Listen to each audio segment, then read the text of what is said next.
Hey Yeti Club, we recently went back to our fourth round at Epcot's Food and Wine Festival, but this time around we decided to check out some of the great vegan options you can get. First, I got the carrot cake from Hops and Barley in America. This wasn't even on my radar at first, but then I saw someone else with it and it looked so good I had to try it for myself, and I was not disappointed. The cream cheese icing on top was delicious, and the cake had a great texture and flavor of its own. Then we went to the Wine and Dine Studio, which is another stand that has a cool standing area with sculptures out front. I got the butternut squash ravioli with brown butter vinaigrette, Parmesan cheese, and pumpkin seeds.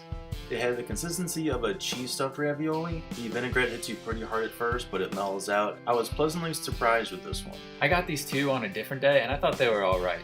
I'm not crazy about the vinaigrette being the main flavor in a dish, but the ravioli had good enough flavor on its own that it didn't get completely crushed by the vinaigrette. Then I got the warm Indian bread from India, which is served with pickled garlic, mango salsa, and coriander pesto to dip the bread in. The bread was a bit plain but tasted fine, although unfortunately it was not warm. None of the dips really did it for me. They were all just alright, but none of them had me wanting more after I tried it. I was a bit let down by this dish. Then I went to Greece and got the Greek nachos. The only good thing about these nachos was the meatless meat. The tzatziki sauce, you could definitely tell, didn't have any dairy in it, which really changed the texture and taste. The raw olives were the biggest turnoff for me though. I wouldn't get this one again. Next I got the casito from the Islands of the Caribbean, which is a puff pastry with sweetened cream cheese and guava sauce. I couldn't really taste the cream cheese as there was barely any in there. The pastry was mostly hollow. The guava sauce was really good though. Basically it tasted like a guava croissant. But I'm not really complaining because I was interested in this dish because of the guava anyway. After that, I got the sweet potato poutine from Refreshment Port.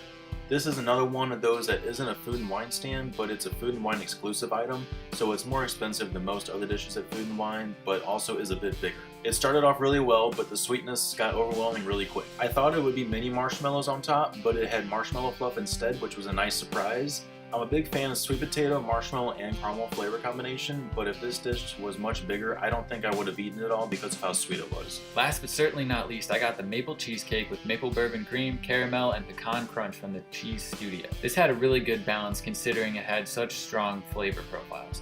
My only complaint would be that I wish there was a little more maple. I mainly just tasted the cheesecake and the caramel. But this one still is a strong contender for my favorite dessert at Food and Wine. So that's it for our vegan Food and Wine adventure, although there are many more great vegan options out there for you at the Food and Wine Festival. Thanks for watching, make sure you subscribe for more, and until next time, hoist the colors.